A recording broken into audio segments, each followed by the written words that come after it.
নমস্কাৰ বন্ধু বান্ধৱীসকল সকলোকে মই মোৰ অন্য এটি নতুন ভিডিঅলৈ স্বাগতম জনাইছো।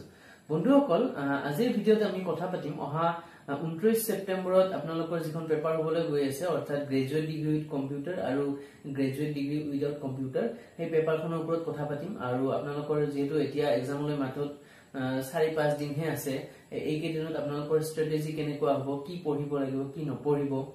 সেইখিনি আমি আলোচনা কৰিম। তাৰ পিছত বন্ধুসকল আপোনালোকে এই কেইদিনত কেনেকৈ আগবাঢ়িব আৰু বন্ধুসকল আপোনালোকক এটা কথা ক'ব বিচাৰিছো যে হায়াৰ সেকেন্ডাৰী লেভেলৰ পেপাৰখনতকৈ কিন্তু এইবাৰ যিখন আপোনালোকৰ গ্ৰেজুৱেট পেপাৰ হ'ব তাত কিন্তু নিগেটিভ মাৰ্কিং বেছি আছে। মই আপোনালোকে চাগে থাম্বনেইলটো চাই গমেই পাইছে, মই এইটো থাম্বনেইলত লিখি দিছো কিয় বেছি আছে বুলি কৈছো সেইখিনিও আলোচনা কৰিম। গতিকে বন্ধুসকল পলম নকৰাকৈ আহক ভিডিঅ'টো আৰম্ভ কৰো। বন্ধুসকল প্ৰথমতে ক'ব বিচাৰিছো যেহেতু মাজত মাত্ৰ 4-5 দিন আছে আৰু আপোনালোকে আগৰ 15 সেপ্টেম্বৰৰ যিখন এইচএছ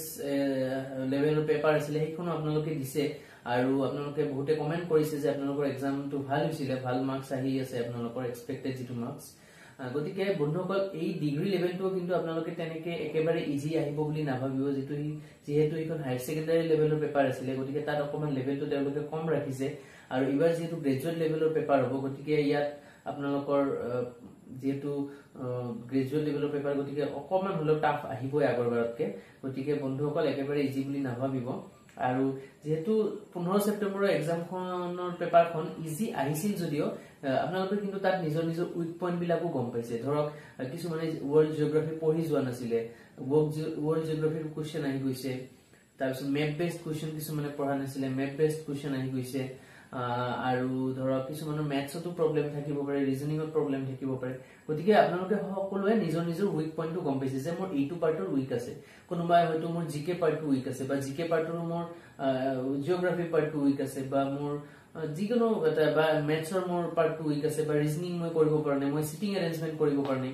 যোৱাবাৰ যিটো এইচএছ লেভেলত যিটো চিটিং এৰেঞ্জমেণ্ট কুৱেশ্যন আহিছিলে তেনেকুৱা কুৱেশ্যন কিন্তু বন্ধুসকল এইবাৰ ডিগ্ৰী লেভেলতো আহিব। গতিকে এইবাৰ ৰিজনিং খিনি অকমান আৰু ষ্টেণ্ডাৰ্ড পাব, মেথছৰো ষ্টেণ্ডাৰ্ড আহিব কুৱেশ্যন। গতিকে আপোনালোকে ভালকে প্ৰেক্টিচ কৰিব। গতিকে আপোনালোকে সকলোৱে নিজৰ নিজৰ উইক পইণ্টবোৰ গম পাইছে। গতিকে এতিয়া আপোনালোকে কি কৰিব এই কেইদিনত, আপোনালোকে এই কেইদিনত সেই নিজৰ নিজৰ যিটো উইক পইণ্ট আছিলে আপোনালোকৰ এইচএছ লেভেল পেপাৰখন দি পেলাই যিটো গম পাইছে মোৰ এইটো পইণ্টত উইক আছে সেইখিনি পঢ়ক। তাৰপিছত বাকী যিখিনি আপোনালোকৰ ৰেগুলাৰ যিটো ৰিভিজন দিব, ইমান ধৰক যোৱা এবছৰৰ পৰা আপোনালোকে যিখিনি পঢ়ি আহিছে এতিয়ালৈকে সেইখিনিতো আপোনালোকে কণ্টিনিউৱাছ ৰিভিজন দি থাকক। লগতে বন্ধুসকল আপোনালোকৰ যিটো উইক পাৰ্ট আছিলে তাৰ ওপৰত অকমান কাম কৰক, সেইটো বেছি প্ৰেক্টিচ কৰক। ধৰক যিটো পাৰ্ট আপোনালোকে পঢ়া নাছিলে বা ভালকে হোৱা নাছিলে এইকেইদিন আপোনালোকে সেইটো পঢ়ক। আৰু যিসকলে ভাবি আছে মোৰ মেথছৰ মোৰ ট্ৰিক্স বিলাক মনত নাথাকে, শৰ্টকাট ট্ৰিক্স বিলাক মোৰ মনত নাথাকে, ৰিজনিঙৰ মোৰ কেলেণ্ডাৰৰ কেনেকে ওলাব লাগে, কেলেণ্ডাৰৰ কোড বিলাক কেনেকুৱা আছিলে, শৰ্টকাট কেনেকে কেলেণ্ডাৰৰ প্ৰব্লেমবোৰ সলভ কৰিব পাৰি সেইবোৰ মোৰ অলপ উইক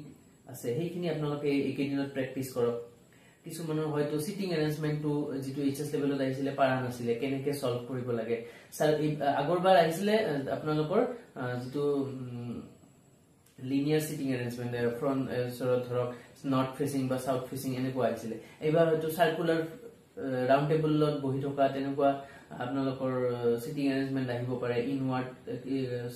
বা আউটৱাৰ্ড এনেকুৱা আহিব পাৰে, বিভিন্ন ধৰণৰ আহিব পাৰে বন্ধুসকল। আৰু মেথছ বা ৰিজনিঙৰ মেথছতো তেনেকে বৰ বেছি তেনেকে টাফ কুৱেশ্যন অহা নাছিলে এইচএছ লেভেলত, কিন্তু এইবাৰ দি দিব পাৰে। গতিকে work and time and distance, botany, stream, mixture, alligations এনেকুৱা যিমান আছে টপিক, যদি আপোনালোকৰ কিবা উইক আছে সেইখিনি এতিয়া প্ৰেক্টিচ কৰক। এই 4-5 দিন সেইখিনি প্ৰেক্টিচ কৰক, কণ্টিনিউ ৰিভিজনটো দিবই, লগতে এইখিনি প্ৰেক্টিচ কৰক, ৰিজনিং প্ৰেক্টিচ কৰক। তাৰপিছত বন্ধুসকল মেইন কথাটো ক'ব খুজিছো মই ইংলিছ। আপোনালোকে জানে ইংলিছত এইবাৰ 20 এটাতো জেনেৰেল ইংলিছ 10 মাৰ্কস আছে, তাৰপিছত ইংলিছ লেংগুৱেজ আৰু ৰিডিং কম্প্ৰিহেনশ্যনত আছে আপোনালোকৰ 50 মাৰ্কস, অৰ্থাৎ 25 কুৱেশ্যনছ থাকিব আৰু ইনটু 2 এটা কুৱেশ্যনৰ 2 মাৰ্ককে থাকিব আৰু টোটেল থাকিব 50 মাৰ্কস। বন্ধুসকল 25টা কুৱেশ্যনৰ 50 মাৰ্কস মানে আপোনালোকে নিশ্চয় গম পাইছে 1/4 নিগেটিভ হলে কিন্তু 0.5 হৈ যায়। অৰ্থাৎ এতিয়া আপোনালোকৰ দুটা ভুল হলে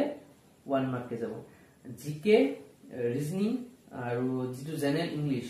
সেইখিনিত আৰু মেথছ সেইখিনিত আপোনালোকৰ ৰং 4টা ৰং হলে 1 মাৰ্ক, কিন্তু ৰিডিং কম্প্ৰিহেনশ্যন আৰু ইংলিশ ল্যাঙ্গুয়েজত যিখিনি 50 মাৰ্কস থাকিব তাত কিন্তু আপোনালোকৰ দুটা ৰং হলে 1 মাৰ্ক ডিডাক্ট হ'ব গতিকে বন্ধুসকল আপোনালোকৰ ইংলিশ যেটো সেকশন আছে ধৰক ৰিডিং কম্প্ৰিহেনশন আৰু ইংলিশ ল্যাঙ্গুয়েজৰ যেটো সেকশন আছে হেতু কিন্তু বহুত ইম্পৰ্টেন্ট হ'ব এবাৰ